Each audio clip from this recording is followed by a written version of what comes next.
बर्फ से ढकी एक रहस्यमय गुफा जो साल के ज्यादातर महीनों में इंसानों की पहुंच से बाहर रहती है। लेकिन जैसे ही सावन का महीना आता है, लाखों लोग जान हथेली पर रखकर हिमालय की इस दुर्गम यात्रा पर निकल पड़ते हैं, सिर्फ एक झलक के लिए। एक ऐसी झलक जो विज्ञान को चौंकाती है और श्रद्धा को जीवंत कर देती है। अमरनाथ, यह नाम सुनते ही मन में एक सवाल गूंजता है। आखिर इस गुफा में ऐसा क्या है? क्यों हर साल यहां बर्फ से अपने आप एक शिवलिंग बनता है, जो किसी इंसानी हस्तक्षेप के बिना आकार लेता है, बढ़ता है और फिर धीरे धीरे लुप्त हो जाता है? क्या यह कोई प्राकृतिक चमत्कार है या कोई दिव्य संकेत? क्या है बाबा अमरनाथ की अमर कहानी? माना जाता है कि इस गुफा की खोज एक मुस्लिम चरवाहे ने की थी, पर क्या यह सच है या इतिहास बदलने की कोशिश? आज मैं जब आपको इसकी असली सच्चाई बताऊंगा तो आप भी हैरान रह जाएंगे।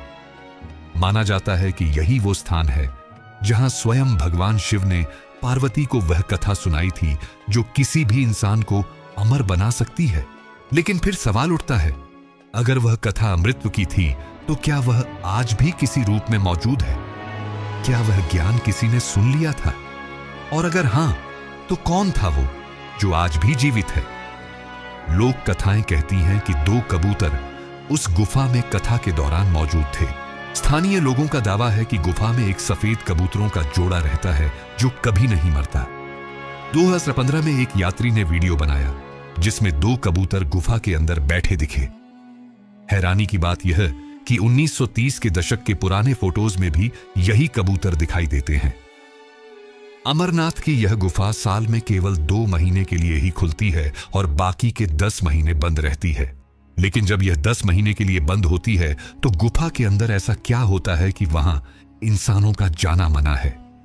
और क्या हुआ जब एक शख्स ने गुफा की सच्चाई को जानने के लिए गुफा के बंद होने से पहले उसके अंदर सीसीटीवी कैमरे लगाए? उस कैमरे में जो उसने देखा वह आपको चौंका के रख देगा। लेकिन सवाल यह है, क्या यह सब सच है? क्या वाकई इस गुफा में कोई दैवीय शक्ति छुपी हुई है? क्यों विज्ञान आज तक इस बर्फ के शिवलिंग के रहस्य को नहीं सुलझा पाया? और क्या यह गुफा कैलाश पर्वत या फिर पाताल लोक से जुड़ी हुई है? और क्या है शेषनाग झील का रहस्य? क्या इसमें आज भी शेषनाग निवास करते हैं? क्योंकि बीते कुछ सालों में लोगों ने दावा किया है कि उन्हें शेषनाग के दर्शन हुए हैं। और आखिर क्या है शिवखोड़ी गुफा का रहस्य जिसमें जाने वाला आज तक वापस लौटकर नहीं आया? मित्रों, अभी पूरे भारत में सिर्फ एक ही गूंज सुनाई दे रही है, वह है हर हर महादेव की। हर हर महादेव। इसका पहला कारण सावन का महीना है ही, लेकिन मुख्य कारण है शिव के प्राचीन धामों की यात्रा का प्रारंभ होना। यही वह समय है जब लोग भोले बाबा की कृपा प्राप्त करने के लिए केदारनाथ और अमरनाथ की यात्रा पर निकलते हैं। यह यात्रा आसान नहीं होती। हर रास्ता भक्तों की भक्ति की परीक्षा लेता है। लेकिन जब अंत में भक्त मंदिर परिसर में पहुंचते हैं तो उन्हें एक अलौकिक शक्ति का अनुभव होता है और मन शांत लगता है। तो आज की इस डॉक्यूमेंट्री में हम आपको अमरनाथ की अनसुनी और रहस्यमयी बातें बताएंगे जो आपको चौंका कर रख देंगी। इस डॉक्यूमेंट्री में हम इतिहास की उन सच्चाइयों को बताएंगे जिन्हें आपसे छुपाया गया और हिंदू इतिहास को बदलने की कोशिश की गई। साथ ही हम वीडियो के अंत में यह भी बताएंगे कि आप कैसे बाबा अमरनाथ की यात्रा कर सकते हैं और जीवन मरण के इस चक्र से मुक्ति पा सकते हैं। तो चलिए चलते हैं अमरनाथ की इस यात्रा पर। लेकिन उससे पहले अगर आप चैनल पर नए हैं तो वीडियो को लाइक करके चैनल को सब्सक्राइब जरूर कर लें और कमेंट में लिखें हर हर महादेव। अमरनाथ सिर्फ एक गुफा नहीं बल्कि हजारों वर्षों की आस्था, श्रद्धा और रहस्य से जुड़ी एक अद्भुत कथा है। जम्मू कश्मीर की राजधानी श्रीनगर से लगभग 135 किलोमीटर उत्तर पूर्व में स्थित यह पवित्र गुफा समुद्र तल से करीब 13,600 फीट की ऊंचाई पर स्थित है। यहां पहुंचना कोई आसान काम नहीं है। उबड़ खाबड़ रास्ते, ठंडी हवाएं, पत्थरों से ढके पहाड़ और हमेशा बना आतंकियों का डर। लेकिन जो लोग यहां पहुंचते हैं उन्हें लगता है जैसे उन्होंने जीवन का सबसे बड़ा सत्य छू लिया हो। अमरनाथ गुफा बाहर से जितनी साधारण दिखती है, भीतर से उतनी ही दिव्य है। करीब 19 मीटर अंदर तक जाती इस गुफा की चौड़ाई लगभग 16 मीटर और ऊंचाई 11 मीटर है। लेकिन इसका सबसे बड़ा चमत्कार, या यूं कहें कि सबसे बड़ा रहस्य है, यहां हर साल अपने आप बनने वाला बर्फ का शिवलिंग। यह कोई मूर्ति नहीं, ना ही किसी इंसान द्वारा बनाई गई कोई आकृति। यह है स्वयंभू हिमानी शिवलिंग, जो पूरी तरह प्राकृतिक है। और यही कारण है कि इसे केवल एक शिवलिंग नहीं, बल्कि शिव की जीवित उपस्थिति का प्रमाण माना जाता है।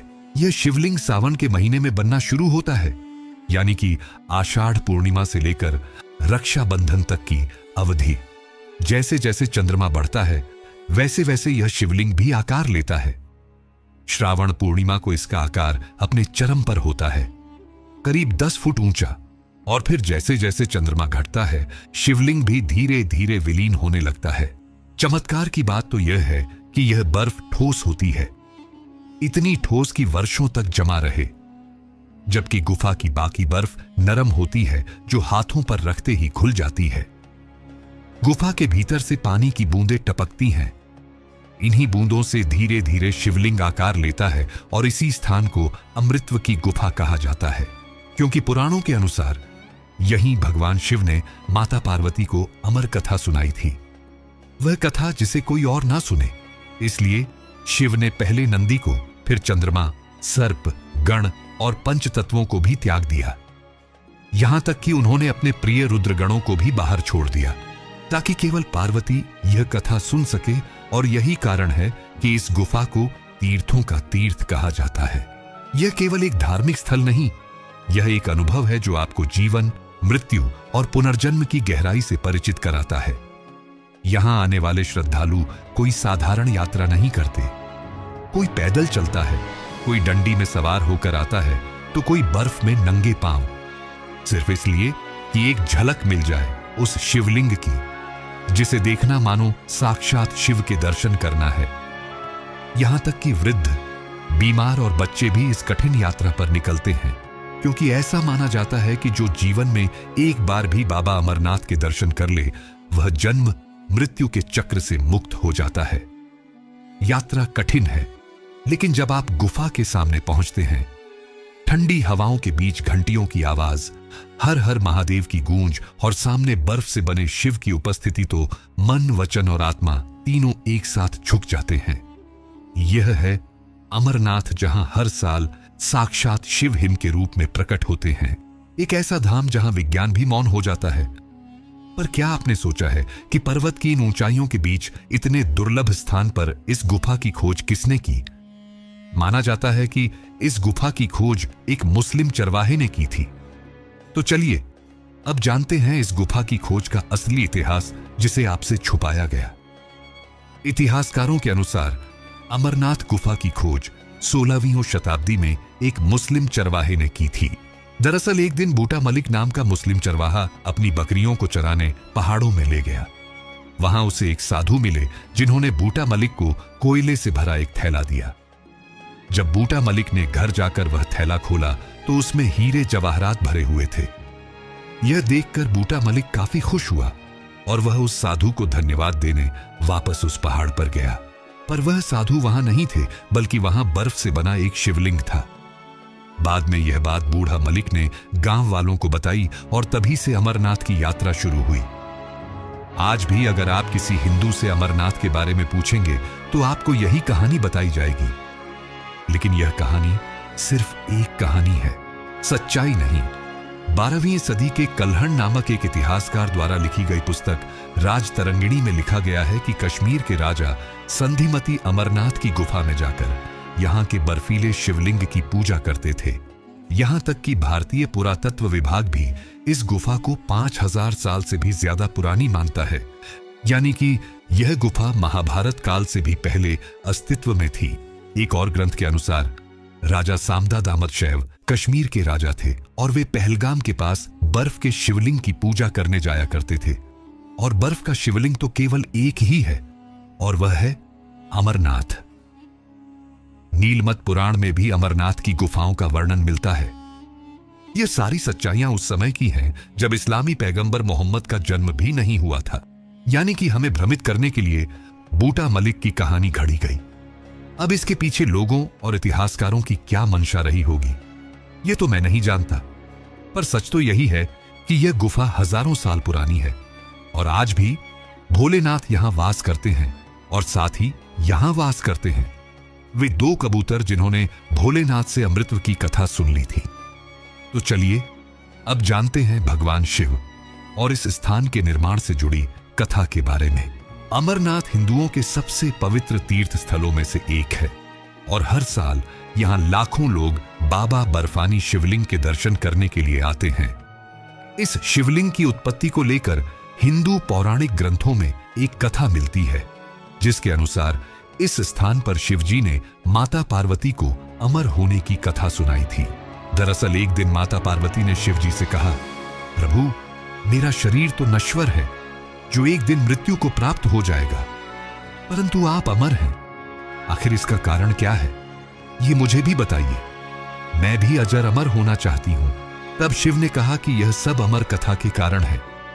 यह सुनकर पार्वती जी शिव जी से अमर कथा सुनाने की जिद करने लगी। शिव जी इसे काफी समय तक टालते रहे, लेकिन जब पार्वती जी की जिज्ञासा बहुत बढ़ गई तब उन्होंने सोचा कि अब यह कथा सुना ही देनी चाहिए। शिवजी नहीं चाहते थे कि उनके और पार्वती के अलावा यह कथा और कोई सुने, इसलिए वे एक सुनसान जगह चाहते थे और इसके लिए वे अमरनाथ की गुफा की ओर चल पड़े। अमरनाथ गुफा की ओर जाते जाते शिवजी ने अपने सभी साथियों को अलग अलग जगह छोड़ दिया ताकि कोई और इस कथा को ना सुन सके। उन्होंने नंदी महाराज को बैलगांव में छोड़ दिया, जिसे आज पहलगाम भी कहा जाता है। अपनी जटाओं से चंद्रमा को निकालकर चंदनवाड़ी में छोड़ दिया। फिर शेषनाग तालाब के पास अपने गले में लिपटे वासुकी नाग को छोड़ दिया। फिर अपने पुत्र गणेश को महागणेश पर्वत पर रुकने के लिए कहा और अंत में उन्होंने 5 तत्वों को भी रास्ते में ही छोड़ दिया। माना जाता है कि पंचतरणी ही वह जगह है जहां यह 5 तत्व वायु, जल, अग्नि, पृथ्वी, आकाश एकाग्रित रहते हैं। इन सभी तत्वों को छोड़ने के बाद महादेव माता पार्वती के साथ अमरनाथ की गुफा में पहुंचे। शिव जी ने यह सुनिश्चित किया कि उस जगह पर उनके अलावा और कोई ना हो। फिर वहां एक सुख नामक पक्षी मौजूद था। अब शिव जी ने माता पार्वती को कथा सुनाना शुरू किया और माता पार्वती से कहा कि तुम बीच बीच में हुंकार भरती रहना ताकि मैं निरंतर कथा सुना सकूं। अब महादेव ने अमर कथा शुरू की। देवी पार्वती बीच बीच में हुंकार भरती रही, परंतु कुछ समय पश्चात माता पार्वती को नींद आ गई। शिव जी कथा सुना रहे थे और उस कथा को पार्वती के अलावा वह सुख भी बड़े ही ध्यानपूर्वक सुन रहा था और माता पार्वती के सो जाने के बाद सुख बीच बीच में हुंकार भरने लगा। परंतु कुछ समय पश्चात भगवान शिव को संदेह हुआ कि कोई और पार्वती की जगह हुंकार भर रहा है। शिव जी ने जब मुड़कर पार्वती की ओर देखा तो वह गहरी निद्रा में थी और उनके बीच बैठा हुआ कबूतर हुंकार भर रहा था। यह देखकर शिवजी क्रोधित हो उठे और अपना त्रिशूल लेकर उस पक्षी को मारने दौड़े, लेकिन कथा सुनकर पक्षी बहुत ज्यादा ज्ञानी हो चुका था और उसने अपने ज्ञान के बल पर माया का इस्तेमाल करके व्यास जी की पत्नी के गर्भ में जा छिपा। और चौंकाने वाली बात तो यह थी कि यह सुख व्यास जी की पत्नी के गर्भ में 12 वर्षों तक रहा। तब भगवान शिव ने उस सुख को आश्वासन दिया कि तुम्हें कोई नहीं मारेगा, जिसके पश्चात वह सुख गर्भ से बाहर निकला और वेद व्यास जी का पुत्र कहलाया। उस सुख ने गर्भ में ही वेदों और पुराणों का ज्ञान प्राप्त कर लिया था और गर्भ से बाहर आते ही वह तपस्या के लिए एकांतवास में चला गया और बाद में सुखदेव मुनि के नाम से दुनिया में प्रसिद्ध हुआ। वैसे क्या आपको पता है, जब शिवजी ने अमर कथा सुनाई थी तो पार्वती और उस सुख के अलावा कोई और भी था जिसने इस अमर कथा को सुना और आज भी अमरनाथ गुफा में वास करता है। तो चलिए जानते हैं उसकी सच्चाई। लेकिन उससे पहले अगर आपको यह वीडियो अच्छी लग रही है तो इसे लाइक करके कमेंट में बाबा भोलेनाथ की जय जरूर लिखें। जो भी भक्त अमरनाथ के दर्शन करने जाता है उसकी बस एक ही मनोकामना होती है कि उसे अमर कबूतरों के दर्शन हो जाए। गुफा के अंदर 2 सफेद कबूतर कई हजार सालों से मौजूद हैं, जिनके दर्शन पाना सौभाग्य माना जाता है। लोगों का कहना है कि यह कबूतर साक्षात माता पार्वती और शिवजी ही हैं। दरअसल जब शिवजी माता पार्वती को अमृतत्व की कथा सुना रहे थे, तब उनके अलावा एक सुख यानी कि कबूतर भी वहां मौजूद था। लेकिन उस कबूतर के साथ ही उसके 2 अंडे भी थे। शिवजी ने उन्हें जिंदा न समझकर वहीं छोड़ दिया।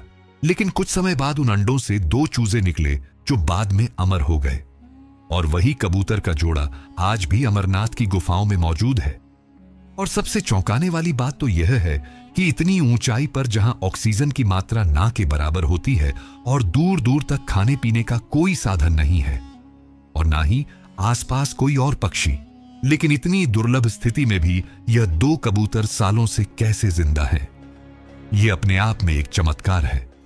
यहां आने वाले भक्तों को इनके दर्शन से ऐसा लगता है मानो उन्होंने शिव पार्वती के दर्शन ही कर लिए हों।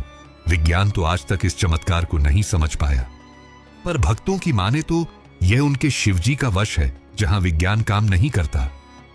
वैसे एक और रहस्य है जिसने भक्तों को चौंका रखा है, जो है शेषनाग झील। माना जाता है कि इस झील में शेषनाग वास करते हैं। यह झील लगभग 250 फीट गहरी है और स्थानीय लोगों का यह मानना है कि 24 घंटे में एक बार शेषनाग इस झील के ऊपर आते हैं और कई भक्तों ने शेषनाग की परछाई देखने का भी दावा किया है। जैसा कि मैंने पहले बताया था कि भगवान शिव ने गुफा में जाने से पहले अपने सभी साथियों को रास्ते में ही छोड़ दिया था। उन्होंने जाते वक्त शेषनाग को इस झील में छोड़ दिया था और उन्हें आदेश दिया था कि वे ध्यान रखें कि कोई भी इस झील के आगे ना आ सके। चारों ओर पहाड़ियों और पर्वतमालाओं से घिरा हुआ यह झील काफी खूबसूरत लगता है और अमरनाथ आने वाले भक्तों के आकर्षण का एक मुख्य कारण है। लेकिन अमरनाथ में भक्तों और विज्ञान को भी आकर्षित करने वाली मुख्य चीज है यहां की स्वयं निर्मित शिवलिंग, जिसने सबको चौंका रखा है। तो चलिए जानते हैं इस शिवलिंग के निर्माण की असली सच्चाई और जानेंगे क्या हुआ जब एक आदमी ने अमरनाथ गुफा की सच्चाई जानने के लिए सीसीटीवी कैमरे लगाए। आखिर ऐसा क्या देखा उसने जिसने सबको विस्मित कर दिया। अमरनाथ गुफा में हर साल बनने वाला स्वयंभू बर्फ का शिवलिंग न केवल श्रद्धालुओं के लिए आस्था का प्रतीक है, बल्कि यह विज्ञान के लिए भी एक अबूझ रहस्य बना हुआ है। आपने भारत के अन्य तीर्थों पर संगमरमर, पत्थर या धातु से बने कृत्रिम शिवलिंग देखे होंगे, लेकिन अमरनाथ देश का एकमात्र ऐसा स्थल है जहां भगवान शिव का शिवलिंग प्राकृतिक रूप से बर्फ से निर्मित होता है। इसे कोई मानव नहीं बनाता, यह खुद बखुद बनता है। गुफा के अंदर हर साल एक निश्चित ऋतु में, और यही इसे एक चमत्कार की तरह बना देता है। यह बर्फ का शिवलिंग गुफा की छत से टपकने वाली पानी की बूंदों से निर्मित होता है। लेकिन यह पानी सामान्य नहीं होता। यह बूंदें इतनी अधिक ठंडी होती हैं कि जमीन पर गिरते ही जम जाती है और बर्फ की एक ठोस परत का निर्माण करती है। यही प्रक्रिया दिन रात चलती रहती है और कुछ ही दिनों में एक विशाल शिवलिंग आकार लेने लगता है। कभी कभी इसकी ऊंचाई 12 से 18 फीट तक पहुंच जाती है। यह सामान्य बर्फ नहीं है जो हाथ में लेते ही पिघल जाए, बल्कि यह एक ठोस आकृति होती है जो हफ्तों तक जस की तस बनी रहती है। विज्ञान कहता है कि बर्फ को जमने के लिए तापमान 0 डिग्री सेल्सियस या उससे नीचे होना चाहिए। लेकिन अमरनाथ यात्रा के समय जब लाखों श्रद्धालु गुफा तक पहुंचते हैं, उस दौरान यहां का तापमान कई बार 0 डिग्री से ऊपर होता है। ऐसे में सवाल उठता है, यह बर्फ तब कैसे जमती है? वैज्ञानिकों ने कई बार इसके पीछे की प्रक्रिया को समझने की कोशिश की। इसे स्टालगमाइट फॉर्मेशन या हिमस्तंभ बनने की प्रक्रिया कहा, लेकिन फिर भी यह सवाल अनुत्तरित रह गया कि ऐसी प्रक्रिया हर गुफा में क्यों नहीं होती और क्यों हर बार इसका आकार बिल्कुल शिवलिंग जैसा ही होता है। इसका आकार भी चंद्रमा के घटने बढ़ने के साथ बदलता है। जैसे जैसे पूर्णिमा आती है, शिवलिंग अपने पूर्ण आकार में आ जाता है और अमावस्या के बाद धीरे धीरे छोटा होता जाता है। यह सब कुछ एक दिव्य गणना जैसा लगता है, जैसे कोई अदृश्य शक्ति हर बूंद की दिशा तय कर रही हो। कोई पुजारी, कोई मूर्तिकार, कोई मशीन नहीं, फिर भी हर साल एक ही आकृति बनती है, एक ही स्थान पर। इसीलिए यह कहना अतिशयोक्ति नहीं होगी कि अमरनाथ गुफा में बनने वाला हिमलिंग सिर्फ एक प्राकृतिक घटना नहीं, बल्कि एक दैवीय संकेत है। एक ऐसा संकेत जो हमें बार बार याद दिलाता है कि भगवान शिव यहां सिर्फ विराजते नहीं बल्कि स्वयं प्रकट होते हैं। यही कारण है कि लाखों लोग कठिन से कठिन यात्रा तय कर बर्फीले तूफानों और ऊंचे पहाड़ों को पार कर इस गुफा तक पहुंचते हैं, क्योंकि वे यहां किसी मूर्ति को नहीं, खुद भगवान को साक्षात देखने आते हैं। तो क्या यह हिमलिंग केवल बर्फ की आकृति है या फिर शिव का अमर प्रतीक? जवाब शायद विज्ञान कभी ना दे पाए, लेकिन हर साल गुफा में बम बम भोले की गूंज के साथ जो भाव उत्पन्न होते हैं वह किसी वैज्ञानिक सिद्धांत से नहीं, श्रद्धा और अनुभव से पैदा होते हैं। अब हम जानते हैं कि आप कैसे बाबा बर्फानी भोलेनाथ के दर्शन कर सकते हैं और कैसे जटिल रास्तों को पार कर अमरनाथ पहुंच सकते हैं। लेकिन उससे पहले हम यह जान लेते हैं कि क्या हुआ जब एक शख्स ने अमरनाथ की गुफा में चोरी छुपे सीसीटीवी कैमरे लगा दिए। एक बार की बात है, जम्मू कश्मीर के रहने वाले एक शख्स जिसका नाम महेश था, उसने चोरी छुपे बचते बचाते अमरनाथ गुफा के बंद होने के 2 दिन पहले गुफा में एक सीसीटीवी कैमरा लगा दिया। उसे साथ ही यह डर भी सता रहा था कि अगर किसी ने वह कैमरा देख लिया तो वह मुसीबत में पड़ सकता है। लेकिन किसी की नजर कैमरे पर नहीं पड़ी और 2 दिन बाद गुफा बंद कर दी गई। उसने देखा कि गुफा के बंद होने से कुछ ही देर पहले एक साधु गुफा के अंदर प्रवेश कर रहा है। उसने देखा कि सारे भक्त और पुजारी गुफा बंद करके अपने अपने घर लौट रहे थे, लेकिन वह साधु गुफा के अंदर ही बैठा रहा और ध्यान करने लगा। महेश ने सोचा कि वह यह बात जाकर पुजारी को बता दे, पर उसने यह भी सोचा कि अगर वह यह बात पुजारी को बताएगा तो उसकी सीसीटीवी वाली बात भी सामने आ जाएगी और उसके लिए परेशानी हो जाएगी। जिसके पश्चात वह चुपचाप उस साधु पर नजर बनाए रखा। देखते ही देखते 1 हफ्ता बीत गया। महेश ने देखा कि साधु का शरीर पतला होता जा रहा है। उसने सोचा कि शायद कुछ ना खाने पीने की वजह से ऐसा हो रहा है, लेकिन 1 महीना बीतने के बाद देखा कि अब साधु गायब होते जा रहा है। अब केवल उसकी हड्डियां ही दिख रही हैं। यह देखकर महेश के तो होश ही उड़ गए। अब कुछ महीने बीतने के बाद ऐसा लगने लगा मानो वह साधु हवा में झूल रहा हो, और देखते ही देखते गुफा खुलने से पहले वह साधु पूरी तरह गायब हो गया। इस दृश्य ने महेश को चौंका दिया। अब हैरान परेशान महेश मंदिर के पुजारी के पास गया और उसे पूरी बात बताई। तब पुजारी ने महेश को बताया कि वह साधु कोई साधारण साधु नहीं था। वे साधु शिव के ध्यान में लीन होकर सिद्ध अवस्था में पहुंच गए, जहां जीवन मरण जैसा कुछ नहीं होता, वहां सिर्फ वे और उनके शिवजी होते हैं। दोस्तों, आज भी हिमालय की चोटियों में कई ऐसे साधु संत मौजूद हैं जो कई वर्षों से तपस्या में लीन हैं। इसलिए इस बात को झुठलाया नहीं जा सकता। वैसे आप भी जरूर अमरनाथ की यात्रा करना चाहेंगे, तो चलिए अब चलते हैं अमरनाथ की इस कठिन मगर रोमांचक यात्रा पर। अगर आपने कभी जीवन में उस एक यात्रा का सपना देखा है जो केवल आपके शरीर को नहीं, आपकी आत्मा को भी झकझोर दे, तो वह यात्रा है बाबा अमरनाथ की यात्रा। यह कोई आम यात्रा नहीं है। यह एक ऐसा सफर है जो आपके संकल्प, आपकी श्रद्धा और आपके धैर्य की अंतिम परीक्षा लेता है। हर साल जब सावन की शुरुआत होती है, लाखों शिव भक्त हिमालय की गोद में छिपी उस रहस्यमयी गुफा की ओर बढ़ते हैं, जहां बर्फ से स्वयं निर्मित शिव प्रकट होते हैं, बिना किसी मूर्तिकार के, बिना किसी प्रयास के। यात्रा की शुरुआत होती है पंजीकरण से। सरकार द्वारा निर्धारित कुछ तारीखों पर रजिस्ट्रेशन शुरू होता है, जिसमें मेडिकल फिटनेस सर्टिफिकेट जरूरी होता है, क्योंकि यह यात्रा आसान नहीं है। आप 2 मुख्य मार्गों से अमरनाथ गुफा तक पहुंच सकते हैं। पहला पहलगाम से होकर जाता है और लगभग 46 किमी लंबा है। दूसरा रास्ता बालटाल से होकर जाता है जो लगभग 14 किमी लंबा है, लेकिन अधिक दुर्गम और खड़ी चढ़ाई वाला है। अगर आप पहलगाम से यात्रा शुरू करते हैं तो आपका पहला पड़ाव होता है चंदनबाड़ी, जहां से असली चढ़ाई शुरू होती है। हर कदम के साथ ऑक्सीजन की मात्रा कम होने लगती है, लेकिन श्रद्धा बढ़ती जाती है।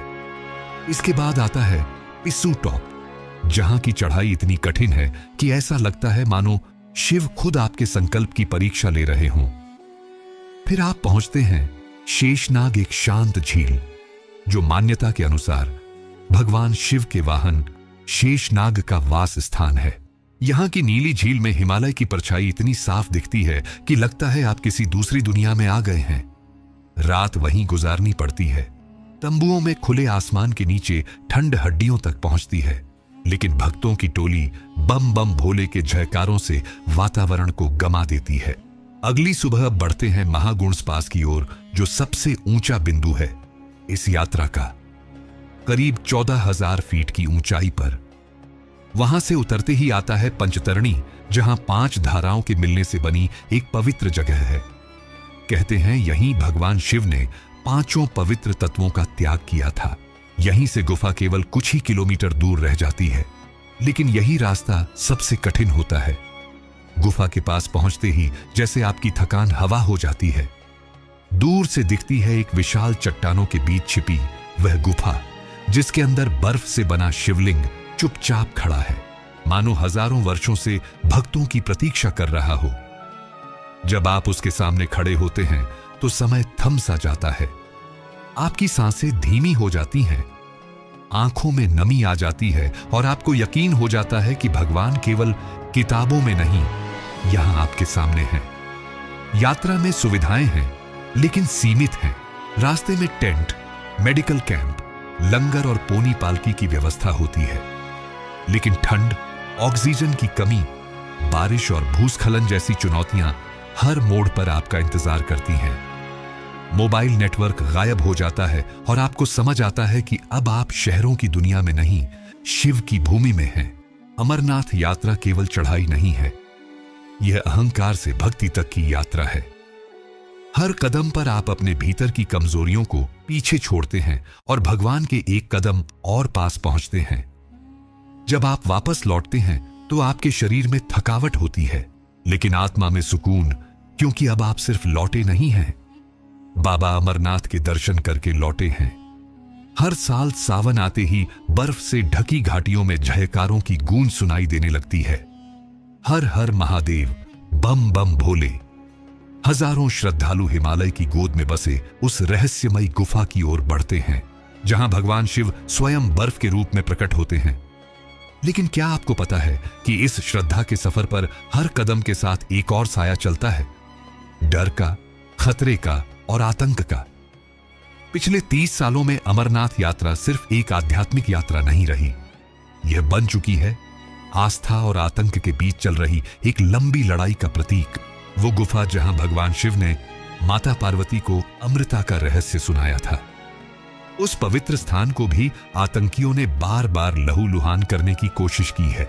सबसे पहला हमला हुआ था 1993 में, और तब से लेकर आज तक 14 से अधिक बार आतंक का नंगा नाच इस तीर्थ भूमि पर हो चुका है। लेकिन इन सभी हमलों में एक तारीख ऐसी थी जिसने पूरे देश को झकझोर दिया। 1 अगस्त साल 2000। उस रात जब पहाड़ों पर चांद चमक रहा था, श्रद्धालु अपने तंबुओं में विश्राम कर रहे थे, तभी एक भयावह गूंज ने सब कुछ बदल दिया। आतंकियों ने अंधाधुंध गोलियां बरसाईं, 32 मासूम श्रद्धालु मारे गए। वो दिन अमरनाथ यात्रा के इतिहास का सबसे काला अध्याय बन गया। फिर आया साल 2017। इस बार आतंकियों ने एक श्रद्धालुओं की बस को निशाना बनाया। बस में सवार थे वे भक्त जो बाबा बर्फानी के दर्शन कर लौट रहे थे। गोलियों की आवाज में हर हर महादेव के जयकारे दबने लगे। इस हमले में 8 श्रद्धालु मारे गए, जिनमें महिलाएं भी शामिल थीं, और फिर भी उस बस में बचने वालों ने जो कहा, वो सुनकर आप कांप उठेंगे। हम फिर आएंगे बाबा के दरबार में, चाहे कुछ भी हो जाए। हर साल आतंकियों की ओर से धमकियां आती हैं, यात्रा रोकने की कोशिशें होती हैं, लेकिन इन सब के बावजूद श्रद्धालुओं की संख्या कम नहीं होती, बल्कि हर साल बढ़ती जाती है। क्योंकि यहां केवल पैरों की यात्रा नहीं होती, यहां आस्था की पराकाष्ठा पर चलना होता है। क्या यह केवल संयोग है कि हर हमले के बावजूद यात्रा फिर से होती है, या फिर यह बाबा अमरनाथ की कृपा है जो अपने हर भक्त को अपने दरबार तक खींच हिलाती है? किसी आतंकी की गोली से नहीं, केवल अपनी भक्ति से। सुरक्षा एजेंसियां आज 24 घंटे तैनात रहती हैं। सीआरपीएफ, सेना और जेएन की पुलिस मिलकर इस यात्रा को सुरक्षित बनाते हैं। जगह जगह लगे होते हैं checkpoint, dog squad, CBC, drone. लेकिन फिर भी कहीं ना कहीं खतरे का साया मंडराता रहता है। और ऐसे माहौल में भी ना तो 70 साल का बुजुर्ग रुकता है, ना ही 18 साल का युवक, क्योंकि जब बुलावा आता है तो डर रास्ता नहीं रोकता। अमरनाथ यात्रा सिर्फ एक धार्मिक रिवायत नहीं, यह उस अडिग श्रद्धा का सबूत है जो आतंक की परछाइयों के बीच भी उम्मीद का दीपक जलाए रखती है। और यही कारण है कि हर साल जब यात्रा शुरू होती है तो केवल एक ही आवाज गूंजती है, बोलो बाबा अमरनाथ की जय। वैसे दोस्तों, क्या आपने कभी अमरनाथ की यात्रा की है? यदि हां तो कमेंट में अपने अनुभव जरूर साझा करें, क्योंकि आपकी यात्रा किसी और को भी वहां जाने की प्रेरणा दे सकती है। और यदि आपने अब तक अमरनाथ की यात्रा नहीं की है तो मैं बाबा बर्फानी भोलेनाथ से विनती करता हूं कि मेरे सारे दर्शकों की मनोकामनाएं जल्द से जल्द पूरी हो। और अगर आपको यह वीडियो पसंद आया हो तो आपको केदारनाथ धाम के चौंकाने वाले रहस्यों के बारे में भी जरूर जानना चाहिए, जिसने विज्ञान को भी हैरानी में डाल दिया है। यदि आप भी उस रहस्यमयी केदारनाथ यात्रा पर जाना चाहते हैं तो यह अगला वीडियो जरूर देखें। धन्यवाद। जय बाबा बर्फानी।